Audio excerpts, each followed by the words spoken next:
Assalamualaikum warahmatullahi wabarakatuh. Perkenalkan, kami dari kelompok 6 akan memaparkan materi tentang manajemen merek.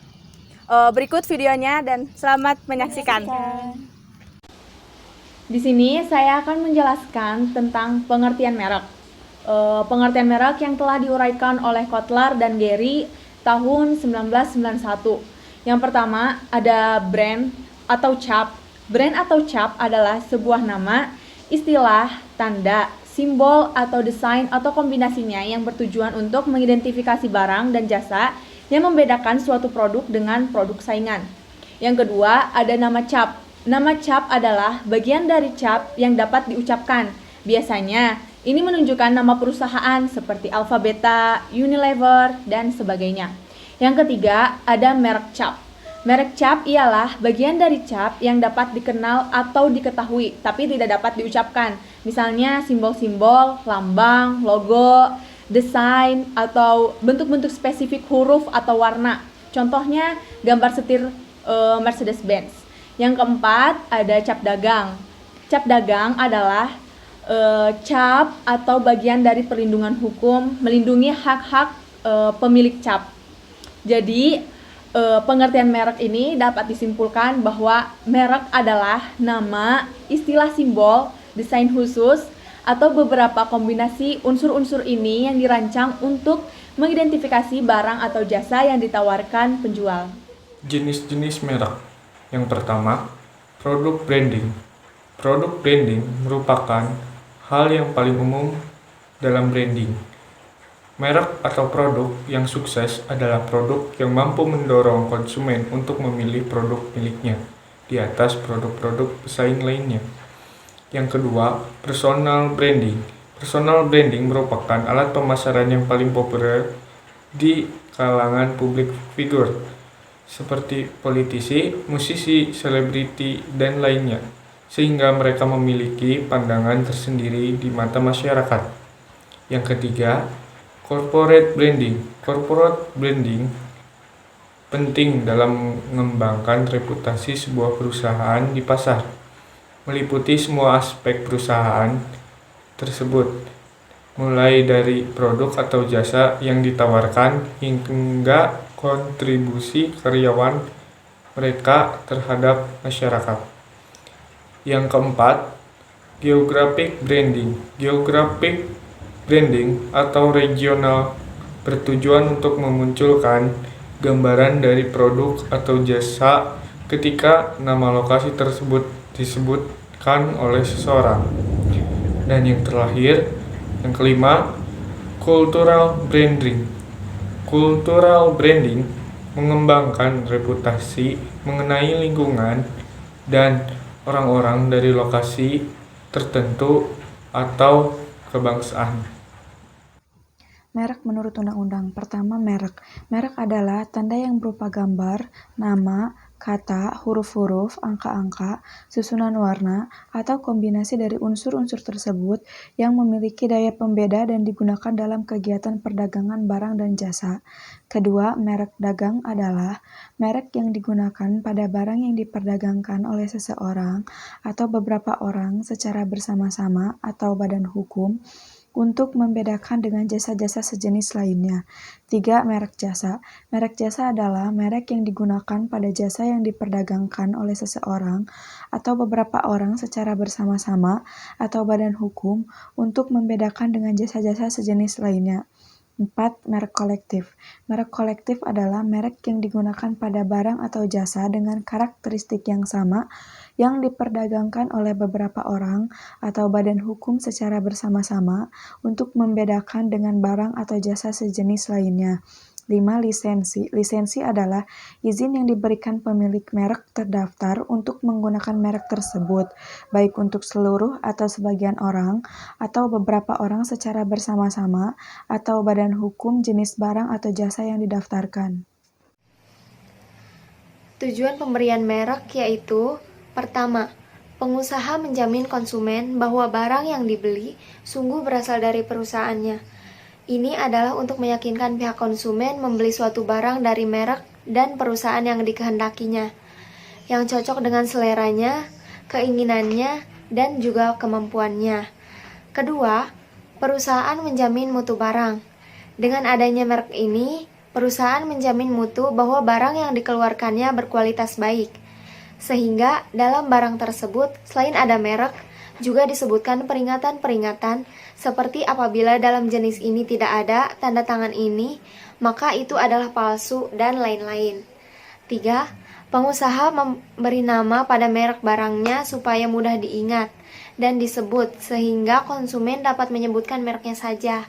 Misalnya Bellini, sabun cap tangan, dan sebagainya. 4. Meningkatkan ekuitas merek yang memungkinkan memperoleh margin lebih tinggi, memberi kemudahan dalam mempertahankan kesetiaan konsumen.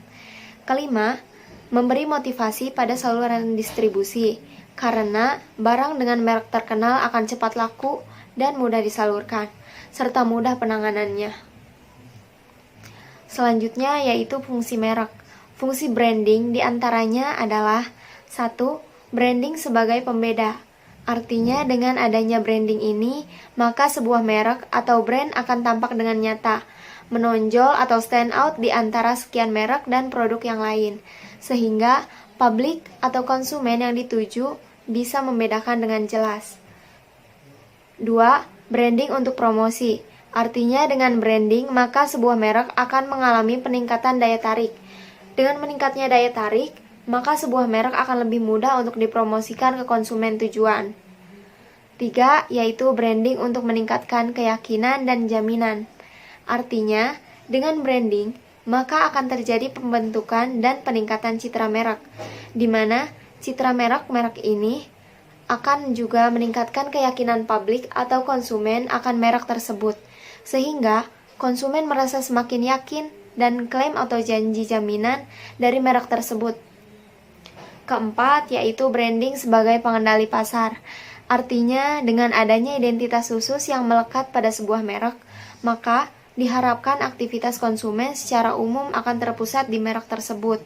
Atau dengan kata lain, merek yang telah memiliki branding yang kuat akan mampu mengendalikan atau menggerakkan pasar atau konsumen untuk melakukan tindakan tertentu. Syarat merek. Yang ke-1 yaitu mudah diingat. Memilih merek atau cap sebaiknya harus mudah diingat, baik kata-katanya maupun gambarnya atau kombinasi, sebab dengan demikian langganan atau calon langganan mudah mengingatnya. Yaitu menimbulkan kesan positif.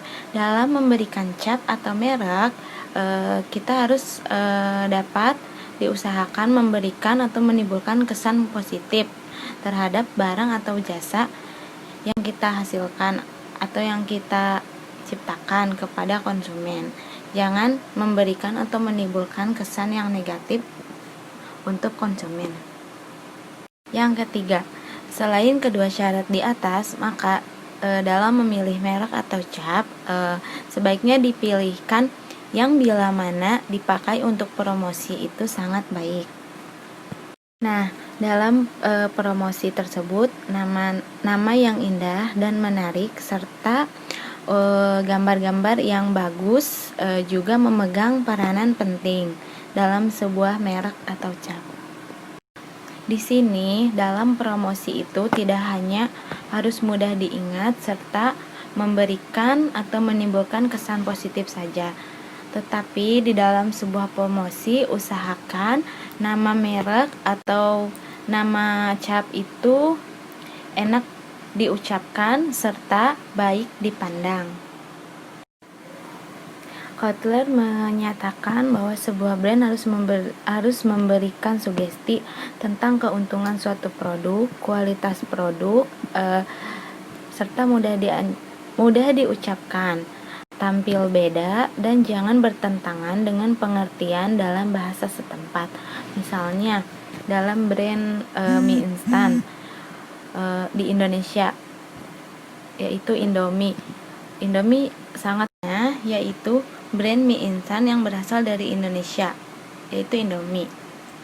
Indomie adalah salah satu brand mie instan terpopuler nomor 1 di Indonesia, bahkan sampai mancanegara. Indomie itu berasal dari Indonesia. Nama Indomie juga mudah diingat, serta sudah menimbulkan banyak kesan positif kepada pelanggannya atau konsumennya karena memang rasanya yang enak dan banyak sekali varian-variannya. Nama Indomie juga tidak bertentangan dalam pengertian bahasa setempat. Ciri-ciri merek yang baik. Yang pertama, short atau pendek. Kedua, simple atau sederhana. 3, easy to spell, mudah dieja. Dan juga easy to remember, mudah diingat. Untuk 4 hal itu saja sudah mengerti ya, maksudnya pendek, simple, mudah diingat, dan juga mudah dieja. Contohnya seperti Sarimi. Bahkan banyak orang yang bilang bahwa Indomie lah, mie sedap lah, tetap banyak yang manggil Sarimi. Termasuk saya. Yang kelima adalah pleasing when read. Enak dibaca. Sarimi atau Indomie. Anjay, keren. No disagreeable sound. Tidak ada nada sumbang. Tidak seperti saya yang sumbang ini suaranya yang fals. Untuk yang selanjutnya, just not go out of date atau tidak ketinggalan zaman seperti teman-teman sekalian dan seperti saya yang ketinggalan zaman. Selanjutnya ada hubungan dengan barang dagangan. Nah, Sarimi contohnya, Indomie itu sudah jelas ya bahwa mereka menjual mie bukan sabun. Selanjutnya, bila diekspor gampang untuk dibaca oleh orang luar negeri atau bule ya. Jadi mereka, oh contohnya Indomie, yes, Indomie, yes. Selanjutnya, tidak menyinggung perasaan kelompok atau orang lain. Atau bisa disebut tidak negatif ya untuk namanya. Selanjutnya, membayangkan apa produk itu atau memberi sugesti penggunaan produk tersebut. Brand karakteristik atau karakteristik merek memainkan peran yang vital dalam menentukan apakah pelanggan memutuskan untuk percaya pada suatu merek. Brand karakteristik mempunyai peran yang sangat penting dalam menentukan pengambilan keputusan konsumen untuk mempercayai suatu merek. Karakteristik merek dalam sebuah merek harus memiliki karakteristik yang baik. Sebuah merek harus mengingatkan suatu tentang karakteristik produknya atau ciri produknya. Merek juga harus mudah dibaca, dieja, dan diingat. Merek harus mempunyai ciri khas tersendiri dan sudah didaftarkan serta mempunyai hak paten sendiri. Dalam karakteristik merek ini saya akan memberikan contoh produk mie instan yang bermerek Indomie. Nah, Indomie adalah merek produk mie instan yang sangat populer di Indonesia. Indomie juga sudah dipasarkan secara cukup luas di mancanegara, tidak hanya di Indonesia saja. Di Indonesia sendiri, sebutan Indomie sudah umum dijadikan istilah generik yang merujuk pada mie instan. Nah, dalam karakteristik merek itu harus mudah dibaca, dieja, dan diingat. Sudah bisa dilihat bahwa Indomie sangat mudah dibaca, dieja, dan diingat.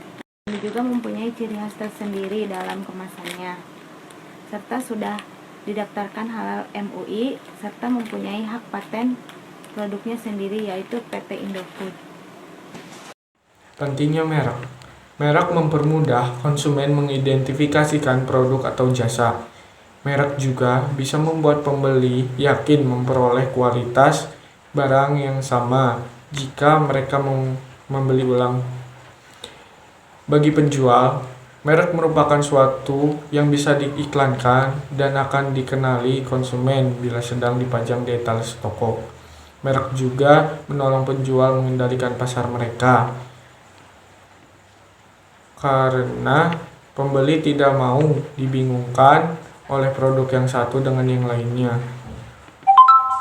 Merek juga mengurangi perbandingan harga karena konsumen akan sukar membandingkan harga dari dua macam barang dengan merek yang berbeda. Akhirnya, bagi para penjual, merek dapat menambah ukuran prestise untuk membedakan dari komoditi biasa lainnya. Suatu merek yang dilancarkan oleh produsen merupakan suatu janji produsen yang sifatnya spesifik dan benefit yang ditawarkan kepada konsumen. Merek yang baik dan terkenal menjamin adanya tingkatan mutu dan kualitas. Kotler menyatakan ada 6 arti dari merek tersebut, yaitu attributes. Ada suatu atribut yang melekat pada suatu merek, misalnya barang mahal, mutu bagus, tahan lama, dan tidak luntur, dan sebagainya. Yang kedua, benefit. Kata atribut diartikan sebagai fungsional dan emotional benefit. Istilah tahan lama dapat dikatakan functional benefit, sedangkan barang mahal ini diartikan sebagai emotional benefit. Yang penting barang tersebut biar mahal tapi sangat menguntungkan. Dan yang ketiga, value. Barang mahal memiliki nilai tinggi bagi pengguna karena dapat menaikkan gengsi atau prestis, kenyamanan, dan keselamatan. Dan keempat, kultur. Ini masalah budaya yang terkesan terkenal, efisien, selalu membeli barang berkualitas tinggi. Yang kelima, personality. Memperlihatkan atau memberi kesan kepribadian tertentu, misalnya membeli mobil Mercedes atau arloji Rolex, menimbulkan kesan tersendiri bagi pemakai. Dan yang terakhir, keenam, user. Memberi kesan bahwa mayoritas pemakai produk tersebut adalah orang dari kelas sosial tertentu.